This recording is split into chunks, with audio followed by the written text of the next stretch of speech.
This return a new catalog. And the next thing is what? We want to be able to delete a catalog. How do we do that? Um, Deleting a catalog, we can use the reverse order. We can reverse. I'm going to say, I'm going to create a file called delete catalog.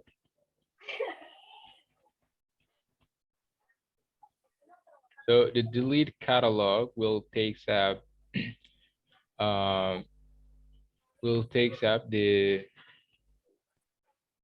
catalog itself and delete it. So here I'm going to include that deletes all this. We're going to include the main header file, and also we need a stdlib library because we are making use of the free function. And here we want to delete the catalog. And in order to delete a catalog, we need to look at how a catalog is created. So we want to delete the catalog by calling the free function on the catalog. Oh, sorry.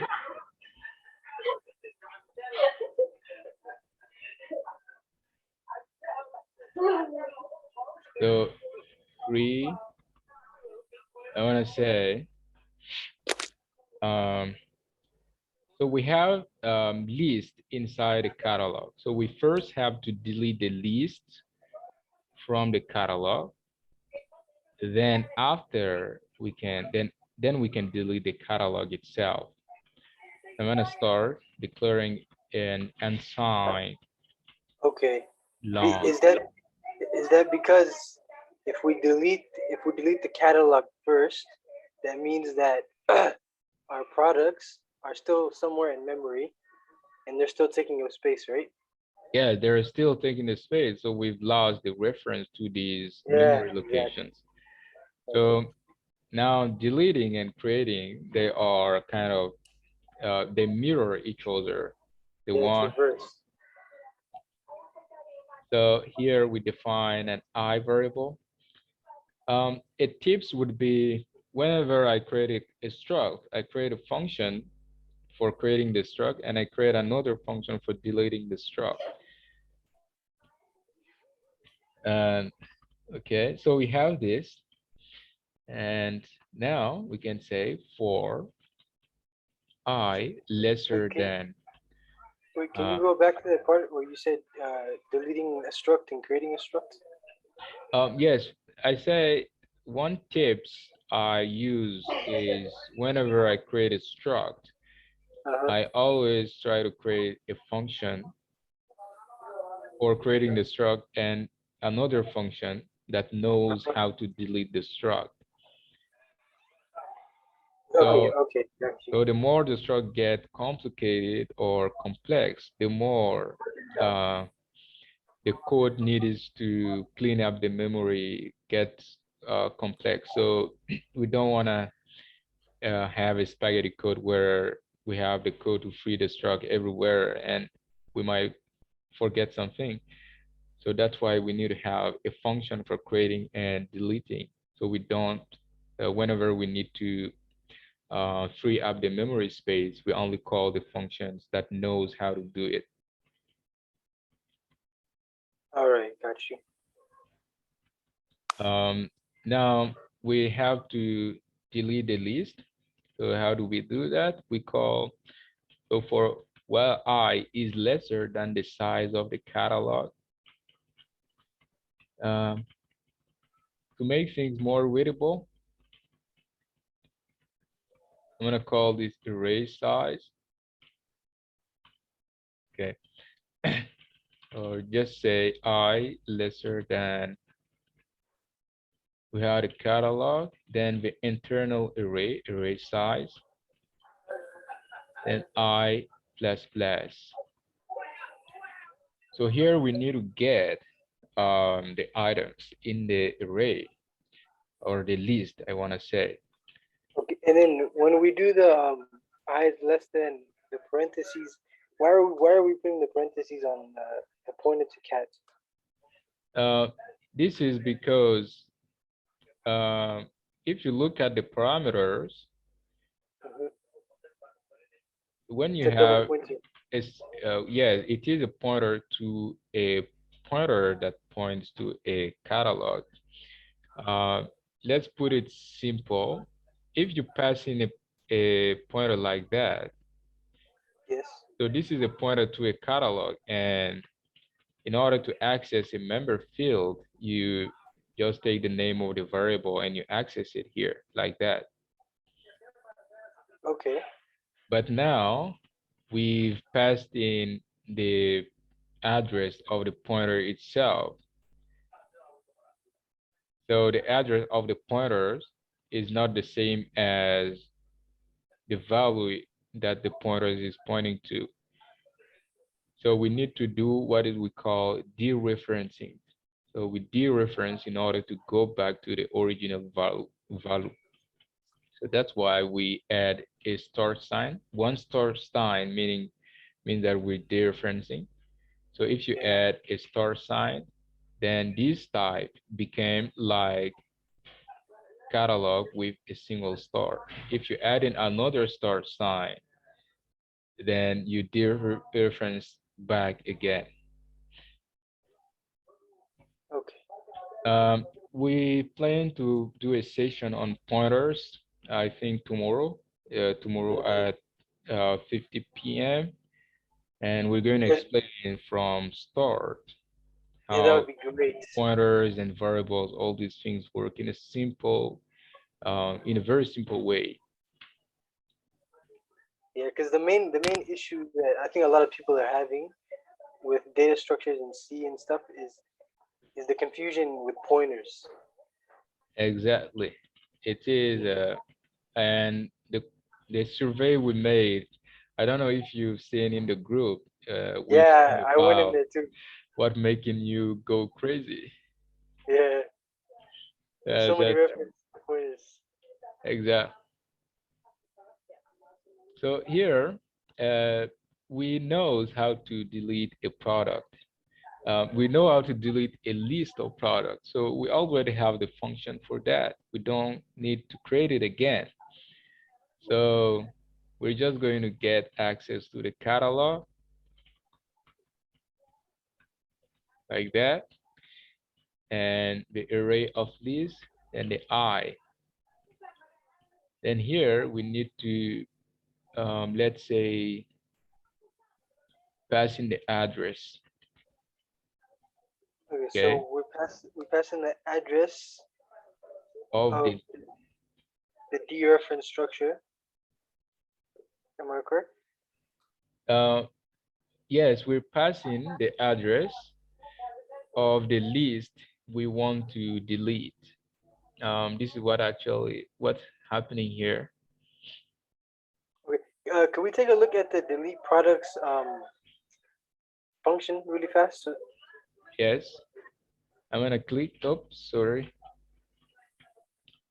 I'm gonna go back here, and here we have the delete product.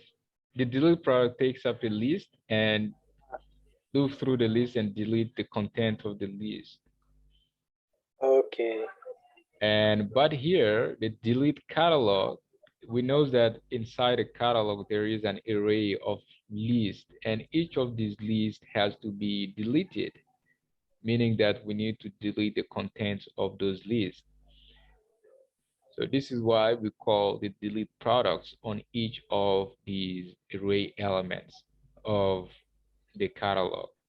Or Makes okay. yes, I think it makes sense. Yes, exactly. So then once we're done deleting all the lists inside the catalog, then we can delete or free up the catalog memory space itself. And once we're done with that, we can set the catalog to null.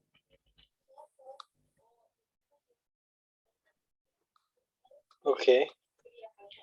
So creating, when you create, you can delete by following the same step but in reverse order. So only the allocated fields get deleted. Oh, we forgot something, and that is, I'm gonna say, the underscore array of list, because we allocated the arrays, uh, the underscore array of list. So we wanna call the three function on it.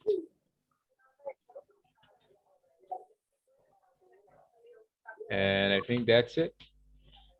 We create a catalog. Inside a new catalog, we create the array of lists. And here we delete the array of lists first, then we delete the catalog, reverse order. Okay. Okay, now it's time to go here. Where is the main header file? Inside here, we have the main header file. It's time to add a product to the catalog and search a product by name in the catalog. So how do we add a product to the catalog? I guess we can do that quickly. Catalog, add product. So I'm just going to copy the prototypes here. But before that, I want to include the header files.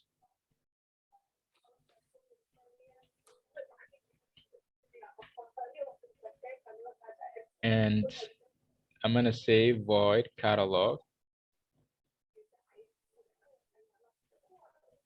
I'm just going to copy the prototype instead.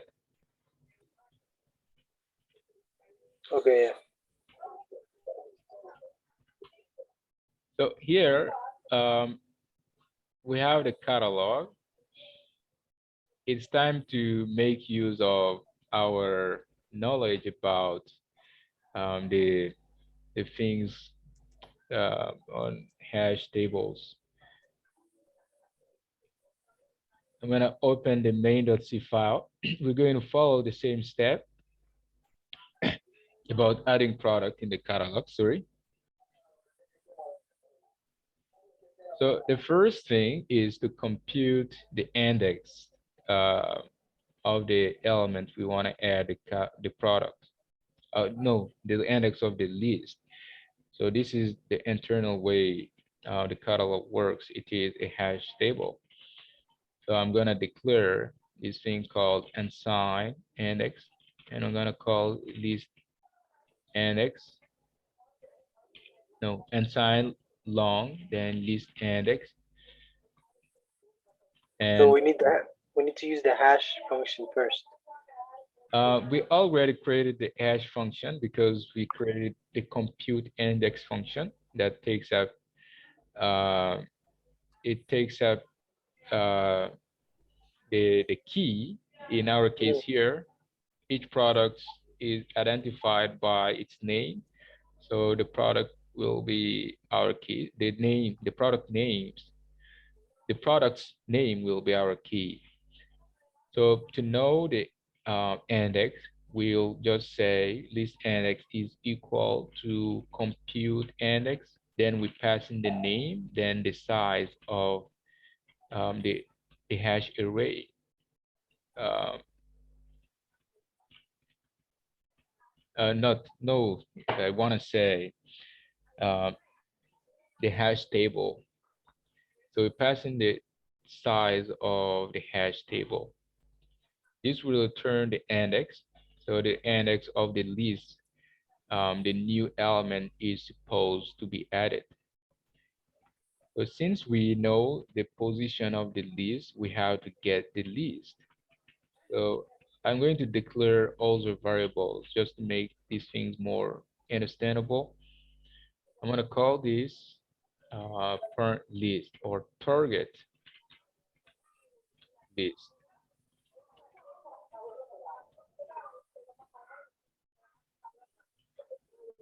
Let's call it like that.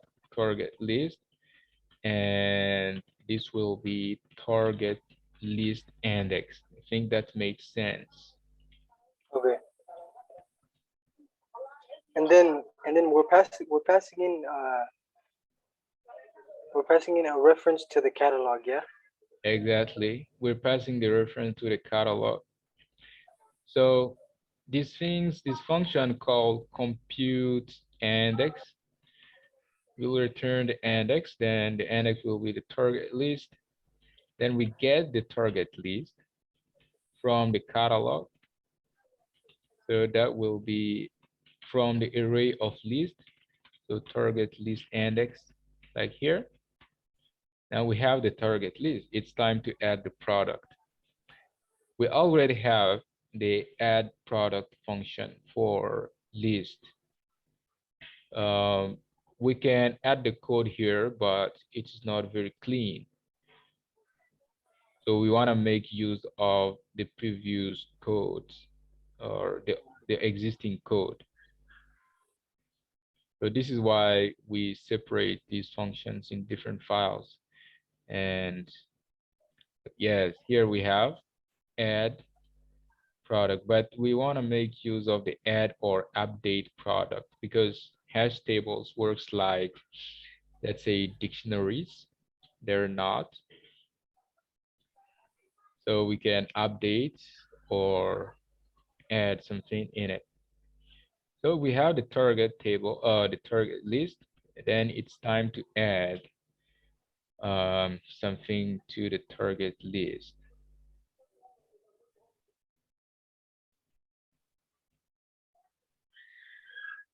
Uh, so I'm gonna call the add or update product, and the add or update product receives a pointer from the target list. We don't want to use this variable, but instead we want to make use of this. So that will be the address, let's say a pointer to the target list. I'm gonna call it like that. Okay, then let's go back again. So a pointer to the target list. Here also we have a pointer to the target list. So the add or update function takes up the target list, the name of the product, and the price of the product. So that's it. We have the catalog, and the way the catalog is represented internally is with hash tables. We have a list of an array of lists, and uh, we can add things onto that array, in that array. Okay. So now next, what is the next step? We know how to add product in the catalog. It's time to search a product by name from the catalog.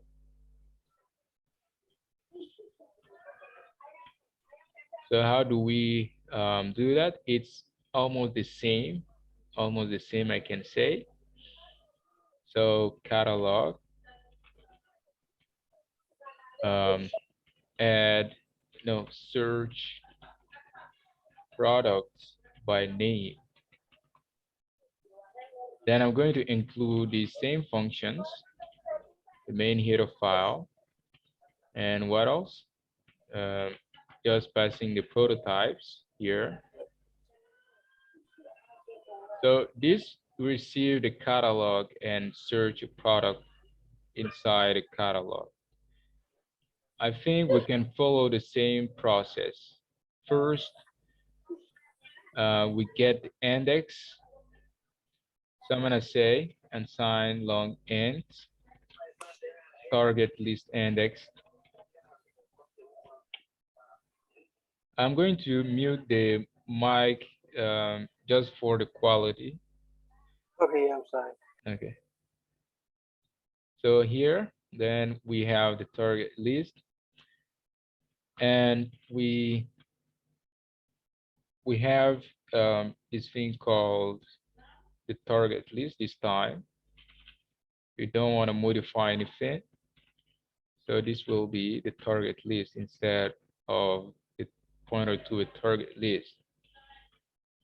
So target list index is equal. We call the compute index function. We pass in the name and the size of the hash array, the hash table array.